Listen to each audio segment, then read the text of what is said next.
The Yuezhi were originally a nomadic tribe from the eastern part of the Central Asian steppes, known today as the Xinjiang region of China. The Yuezhi had been living in this region since their ancestors had first located their settlements there, not so long after 2000 BCE. The Yuezhi had consolidated and carved out for themselves quite a powerful position in this region. But around the 2nd century BC, the Xiongnu, one of the neighboring nomadic people, began to rise rapidly under their new leader Modu Shanyu. The political power of the Yuezhi then began to dwindle under the face of the rising Xiongnu. The Yuezhi were eventually attacked due to their former ill-treatment of the Xiongnu and were defeated in a series of battles. And sometimes around 162 BCE, the Xiongnu under the leadership of Jizhu Laoshang Chanyu defeated them again, which completely routed them. This forced the Yuezhi to migrate away from their former land, but some of the Yuezhi fled south and settled among the Qian barbarians in the nearby mountain, where they began to be known as the Lesser Yuezhi. The greater part of the Yuezhi fled to the Ili River basin in the hope of settling there. In 133 or 132 BCE, the Wusun people, one of the victims of the ill treatment of the Yuezhi, led a powerful force of Wusun-mounted archers into the Ili River valley and routed them again, forcing them to once again resume their long journey. This forced migration set the stage for the establishment of what would later become the Kushan Empire. By 130 to 132 BCE, the Yuezhi migrated west, then south, and settled in northwest Bactria. Here they displaced the Greco-Bactrian kingdom, which had been weakened by internal strife and external pressure. The Yuezhi then began consolidating their position here. The Yuezhi were divided into 5 different tribes, also known as the 5 Yabgu. The Chinese source gives us the names of the 5 Yabgu as Xiaomi, Shuangmi, Guishuang, Biduan, and Gaogu. One of the leaders of these 5 Yabgu, Guishuang, that is the Kushan to be specific, rose and defeated the other leaders. His name was Kujala Kadphises. He became the first significant ruler of the new empire. He managed to consolidate power and began the process of centralizing the scattered tribes into a cohesive political entity. The Yuezhi since then began to be known by the Kushans, but the Chinese continued to call them by their former name, the Yuezhi, which translates to the Great Yuezhi. Kujala Kadphises launched a series of military campaigns to expand the territory of the empire. He expanded his territory by conquering regions like Parthia, Kabul, Puskalavati, and Kashmir. Kujala's son Vima Kadphises succeeded him and further expanded the empire into India, placing a general there to control it. Kujala lived for more than 80 years and had a long reign. Several inscriptions provide a timeline of their rule. For instance, the Takht-i-Bahi inscription, dated to 103 AD, mentions Kujala as a prince, and the Panjtar stone inscription, dated to 122 AD, refers to a Kushan king. The Taxila silver scroll inscription, dated to 136 AD, shows the empire's expansion and the adoption of grand titles: the Great King, the King of Kings, the Son of Heaven, the Kushan by the Kushan rulers. Coins found in the early Kushan levels of the city Sirkap support the sequence of their rule, confirming that Kujala Kadphises preceded Kanishka. Scholars debate the exact dates and events, due to different historical sources pointing to different dates. However, inscriptions and coins provide a framework to understand the timeline of their rule. The Kushan Empire's rise was marked by significant territorial expansion and consolidation under leaders like Kujala Kadphises and his son Vima Kadphises, with various historical records and archaeological findings helping to piece together their history. The Kushan Empire reached its zenith under the rule of Kanishka the Great, who ascended the throne around 127 AD. Kanishka is often celebrated for his military prowess and his role in promoting Buddhism. His conquests extended the empire's influence deep into Central Asia, as far as the Tarim Basin, and into northern India, including the significant centers of Mathura and Pataliputra. Kanishka's empire stretched from Bactria to Benares and from Kashmir to Sindh. Kushan coins have been found in various locations, indicating the vastness of their empire. Historians agree on the relative chronology of the Kushan rulers, but disagree on the exact start date of Kanishka's era, with proposed dates ranging widely. Proposed dates range from AD 78 to 278 AD. The debate involves reconciling archaeological evidence, numismatic analysis, and historical records from various regions. Kushans Cadphises was a prince at the court of the Indo-Parthian king Gondophares, as mentioned in the year 103, that is AD 45, inscription. The Chinese text Ho-Han-Shu says Kushans attacked Parthia and took Kabul. It's unclear why he was at the Indo-Parthian court, but eventually he conquered Kabul and Kapisa, and then took the Indus provinces, including Taxila, from Gondophares' successors. Kushans' son Vima Cadphises expanded their territory, taking the entire valley up to Sindh. Under Kanishka, the Kushans were powerful but didn't seek further territorial expansion. However, Kanishka did fight the Parthians during Vologases III's reign, when the Parthians tried to reclaim Iranian provinces lost to the Kushans. The rise of the Kushans was a constant threat to Parthia. Ardashir, the founder of the Sasanian dynasty, eventually attacked and conquered parts of the Kushan territory. According to Tabari, the Kushan kings along with the kings of Turan and Mukran submitted to Ardashir and became vassals. Ardashir's successor Shapur I claimed control over Sindh and the Kushan territory up to Peshawar. The Kushan dynasty of the Kanishk was replaced in the north by Kushano-Sasanian princes, who ruled a smaller kingdom under Sasanian control. During Bahram II's reign, a serious revolt occurred, which was supported by the Kushan king. Peace was restored when Hormizd II married a Kushan princess. After Hormizd II's death, his minor and young son Shapur II became king. The Kushans took advantage of this and the internal disorders in Iran to recover the lost territory, but Shapur II, on coming to his age, waged a new war against the Kushans and decisively defeated them. The Han-Shu provides information only about the Cadphises' rulers, and refers to the failure of a Kushan army sent against the Chinese general Pa Chao. The Chinese general's successful policy in Central Asia coincided with the Kushan conquest of northern India and led to a conflict of interest with the political aspirations of Vima Cadphises. The rivalry between the Kushans and the Chinese in Central Asia seems to have continued up to the time of Vasudeva. The Chinese work, the San Kui Chi, compiled by Chun Shou, recorded that the king of the Great Yuezhi, Poshio, sent an envoy with tribute to China and was given the honorary title of King of the Yuezhi, who shows affection towards the Wei state.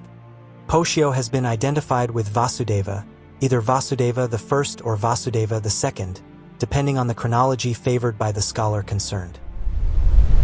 Dio Cassius mentioned that many embassies visited Augustus, including Indians who brought gifts like tigers, which the Romans saw for the first time. Florus, writing during Trajan's time, AD 98 to 117, also noted the arrival of several Indian embassies in Rome. These political visits were likely tied to trade, especially the silk trade. Some of Kushans Cadphises' copper coins had designs similar to the Roman coins of Augustus and Tiberius, showing the Kushan emperor on a chair, similar to one on Roman coins of Claudius. This chair might have been a gift from a Roman emperor. Roman coins were widely used in sea trade with India, which exchanged silk and spices. Pliny mentioned a significant amount of Roman coins being sent to India. Vima Cadphises introduced gold coins that copied the Roman gold coin standard. The influence of Greco-Roman art in Gandhara highlights the cultural and trade connection between the Kushan Empire and Rome. The extension of the Kushan Empire in northern India seems to have been the achievement of Kanishka, whose inscriptions are found at Mathura, Kaushambi, and Sarnath. The distribution of copper Kushan coins of Kanishka and Yuezhi extends as far as Patna and Gaya in eastern India. The Rajatarangini and the Han-Shu show Kanishka's hold over Kashmir and parts of central and southwestern India. The reference in the Sridharmapitaka Sutra to the defeat of the king of Pataliputra, when Kanishka demanded a large indemnity, but agreed to accept Asvagosa, the Buddha's alms bowl, and a compassionate cock, confirms Kushan activities in northeast India. After Yuezhi, the Kushans lost some more distant territories in eastern India, but Mathura long remained under Kushan rule. The long series of inscriptions found there continue up to year 57 of the Second Kushan era under the later Kushans, and it has been thought that Mathura was the second capital of the Kushans for the eastern region. The appointment of satraps for Mathura as at Sarnath points to a determined control over the region. Yuezhi's reign was a period of political security and economic prosperity. The extensive range of gold coins of Yuezhi, retaining a good weight standard and high gold purity, suggests economic stability closely associated with political stability. Vasudeva's long rule of more than 30 years was equally characterized by political stability at home. After Vasudeva, the Kushans lost more territory to a series of new dynasties and republican states. Some scholars believe the Kushans were closely related to the Sakas and may have been a Saka clan. The term Saka has been used in various ways, and it's possible the Kushans were descendants of the Sakas mentioned by Herodotus. The Kalakacharya suggests that the Sakas of the Indus Valley conquered Saurashtra and Malva just before the Vikrama era began in 57 BC, but were later expelled by Vikramaditya. About 135 years later, around AD 78, a new Saka group reconquered the region. This second conquest might be linked to Vimakadphises of the Kushans, who ruled western India through his satraps without using regal titles like Maharaj. Instead, they used the title Mahasatrapa, which could indicate either independence or a higher rank in administration. The Junagadh inscription by Rudradman mentions this title, showing its significance. While there is no direct evidence that the Saka satraps of western India owed allegiance to Vimakadphises, circumstantial evidence and the Hanshu suggest he conquered the Sindh region and was associated with the Saka satraps who used the Saka era in their records. The Kushan political system emphasized the divine nature of kingship.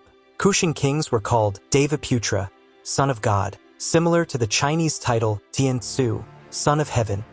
They were deified after death, and their statues were placed in Devakulas, god houses.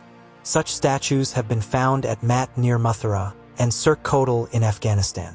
One statue of Yuezhi might have been erected while he was still alive.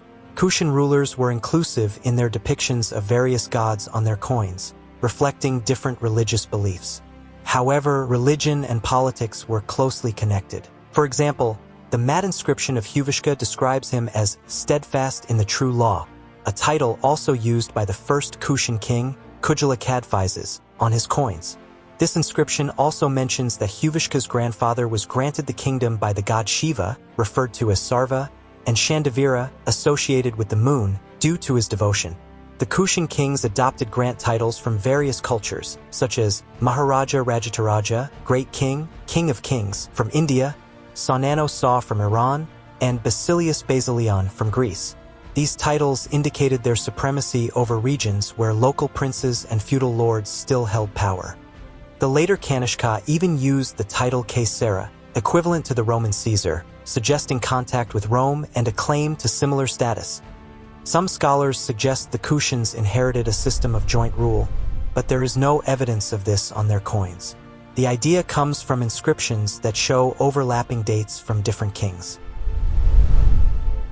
The Kushan Empire, which stretched from Central Asia to Bihar and from Kashmir to Sindh, included people of various nationalities and religions with different socio-economic backgrounds.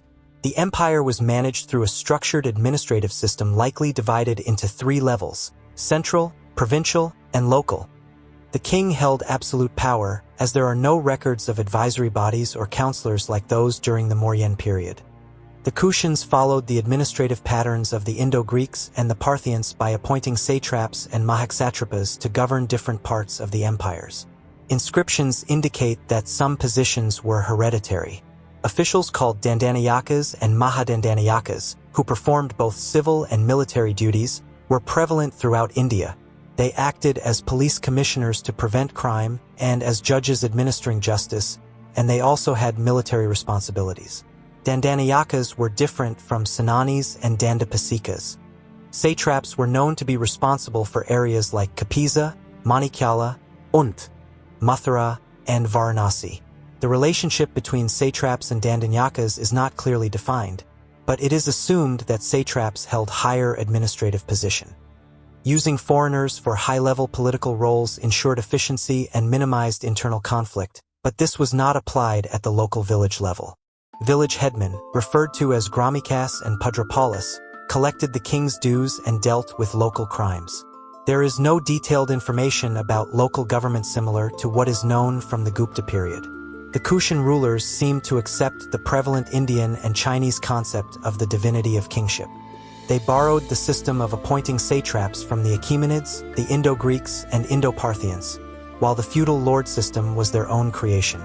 Although the title is Indian, all known feudal lords in the Kushan administration were foreigners.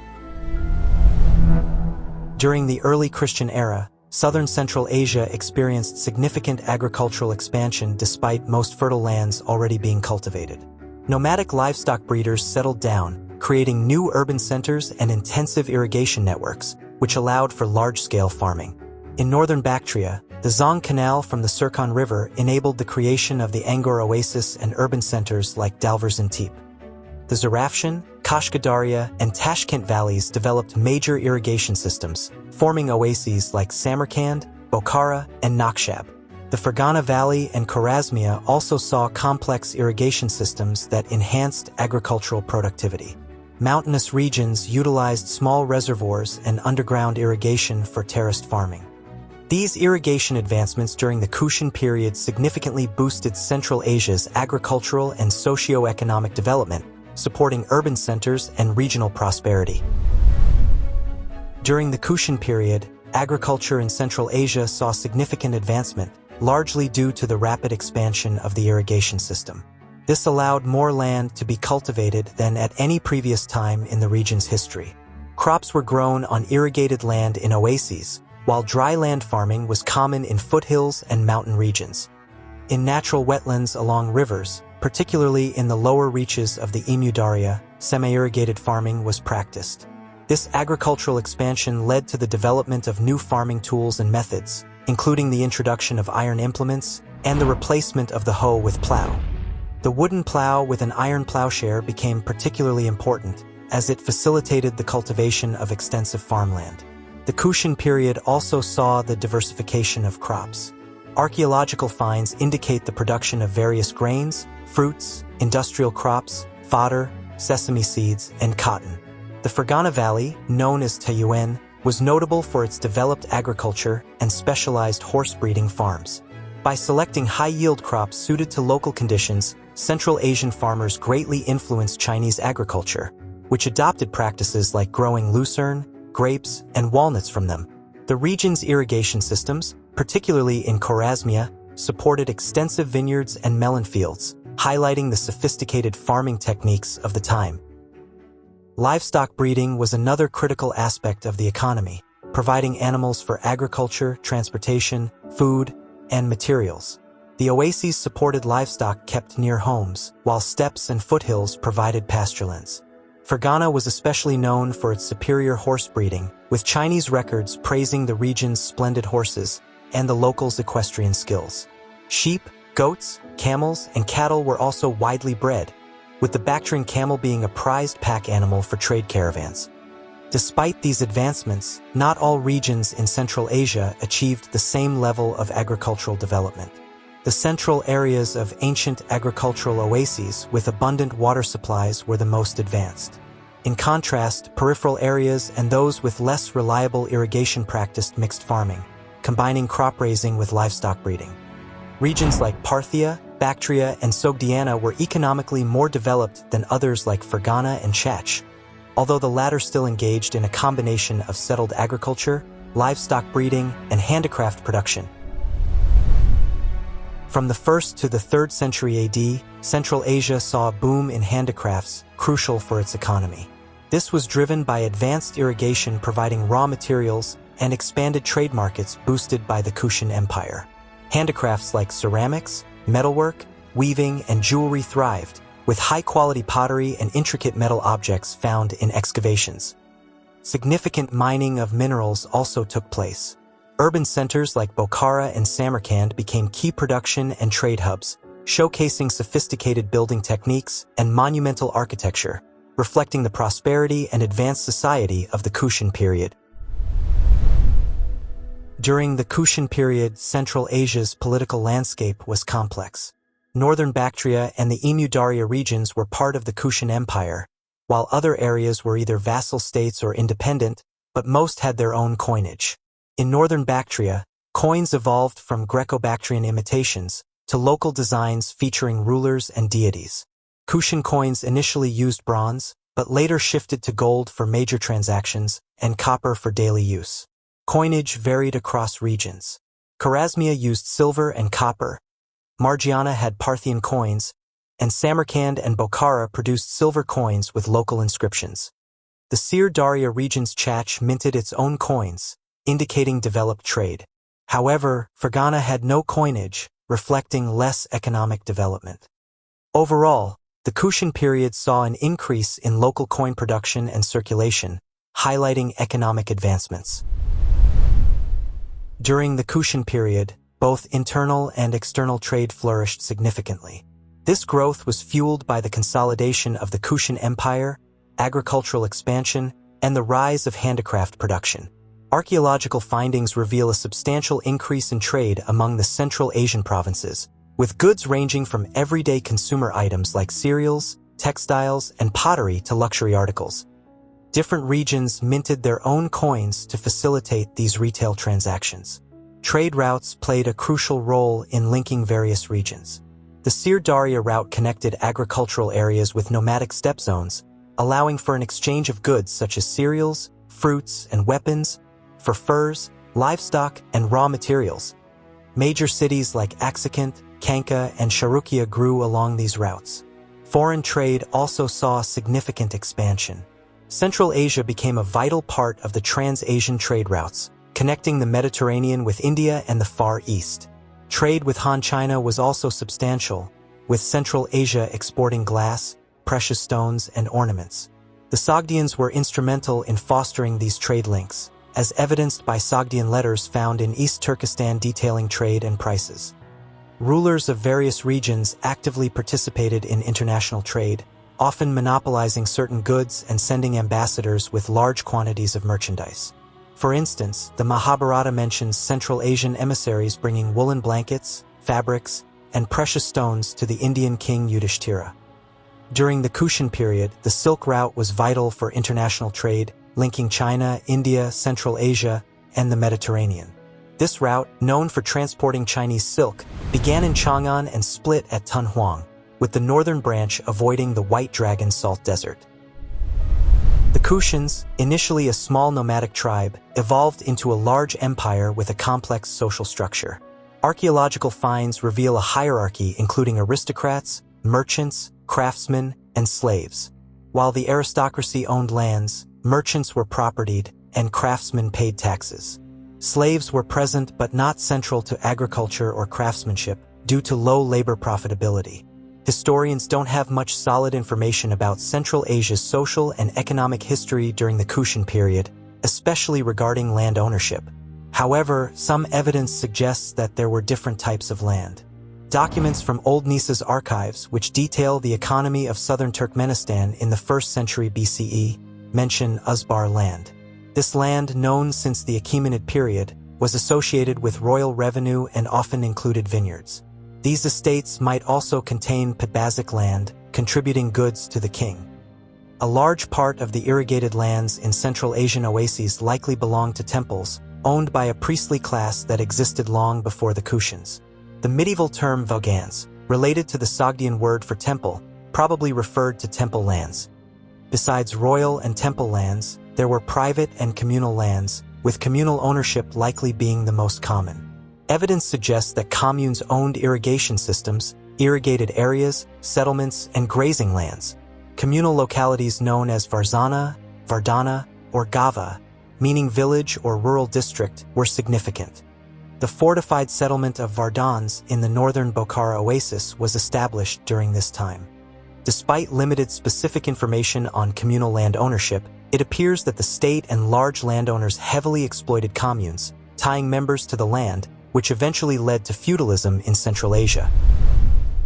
The Kushan Empire, which thrived from the 1st to the 3rd centuries AD, is renowned for its diverse religious landscape, merging various traditions and practices. Before the Kushans, Bactria was already a mix of religious beliefs. Zoroastrianism was prominent among the Iranian-speaking population, yet pre-Zoroastrian beliefs remained, especially among nomadic tribes. The Greeks in Bactria also introduced their gods, blending Greek and Iranian religious ideas into syncretic practices. When the Kushans conquered Bactria, they adopted and integrated these diverse religious traditions. This era saw the fusion of Greek, Iranian, and Indian influences, aided by trade networks along the Silk Route. Indian religions like Buddhism, Shaivism, and Jainism significantly impacted the Kushan Empire. Starting with Kujala Kadphises, the Kushan kings favored Shaivism, which was reflected in their coinage and titles. Kanishka I, a prominent Kushan ruler, played a crucial role in promoting religious syncretism. He supported Buddhism, convening the Fourth Buddhist Council in Kashmir, which advanced Mahayana Buddhism. His coinage also depicted Greek and Iranian gods, showing his inclusive religious policy. Later rulers like Yuezhi continued this tradition, featuring a diverse array of deities on their coinage to unify the empire's population. The Kushan period also saw the development of unique religious art and architecture, blending Greek, Indian, and Iranian styles. Mathura became a significant religious center, housing numerous Buddhist monasteries, Jain temples, and shrines. Syncretic deities like Ardaksho, combining Greek, Iranian, and Indian elements, symbolized this cultural fusion. The Kushans' control of the Silk Route facilitated the exchange of religious ideas, with Indian merchants and missionaries spreading Buddhism and other religions to Central Asia. The rulers' pragmatic and inclusive approach to religion helped unify their diverse empire and maintain stability. The religious syncretism of the Kushan Empire left a lasting legacy, influencing subsequent empires in India and Central Asia, and contributing to the region's continued cultural and religious blending. Since 1954, several inscriptions in an unknown language and script have been found across Central Asia, dating back to the Greco-Bactrian and Kushan periods. These inscriptions, discovered in places like Sirk Kotal and Dasht-i-Noor on various objects, suggest the script might be derived from the Kharosthi alphabet, indicating the language could be a Saka dialect. The script shares similarities with the Kharosthi alphabet, including its vowel system and compound letters. Some letters also resemble the Orkhan-Yenisei runic script. By substituting Kharosthi syllabic values, the texts appear Saka-like, hinting at a connection to the Saka dialects spoken by the Kushans. Inscriptions provide clues to the language's structure.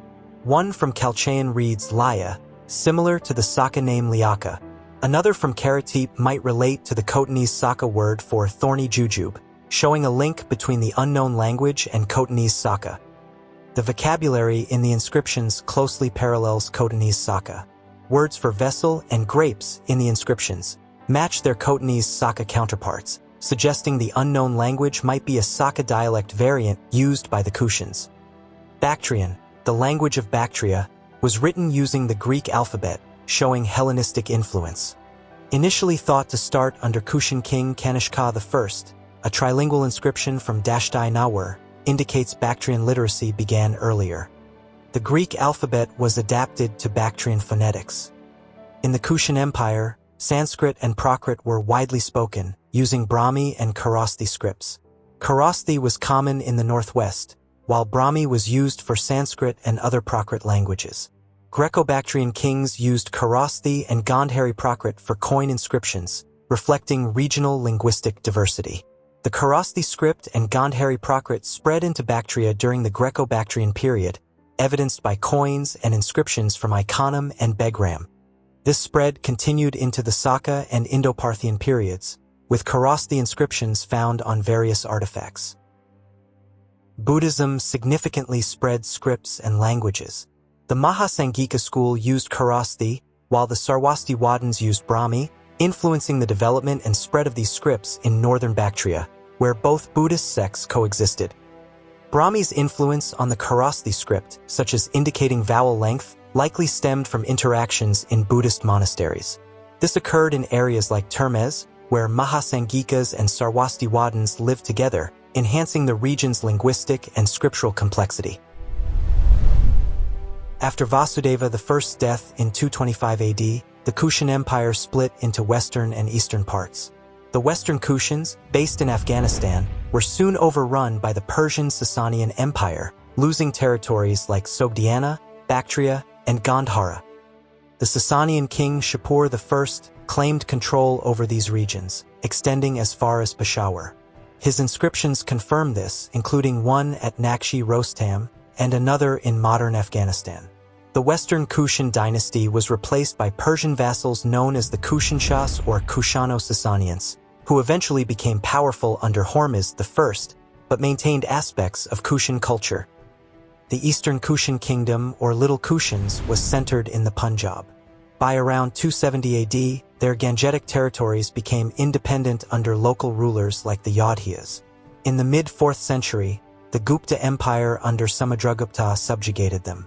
An inscription on the Allahabad pillar by Samudragupta claims dominion over the Kushans, suggesting they ruled Punjab under Gupta suzerainty. The Eastern Kushans' coinage weakened significantly, indicating a loss of their central trading role. However, Buddhist art and cities like Sursuk near Taxila continued to flourish. In the east, around 350 AD, Shapur II of the Sasanian Empire regained control over large areas of Afghanistan and Pakistan, possibly after defeating the Kushano-Sasanians. Sasanian coinage appeared in Taxila during the reigns of Shapur II and Shapur III, indicating Sasanian expansion. Around 360 AD, the Kittorite Huns led by Kittara overthrew the Kushano-Sasanians and established the Kittorite kingdom. The Kittorites claimed Kushan heritage, but their prosperity was on a smaller scale. Ultimately, the Kittorites and remnants of Kushan culture were destroyed by the Alkan Huns, and later the Nezak Huns in the late 5th century. And this is how the Kushan Empire came to an end. I hope you've enjoyed the video, and thanks for watching.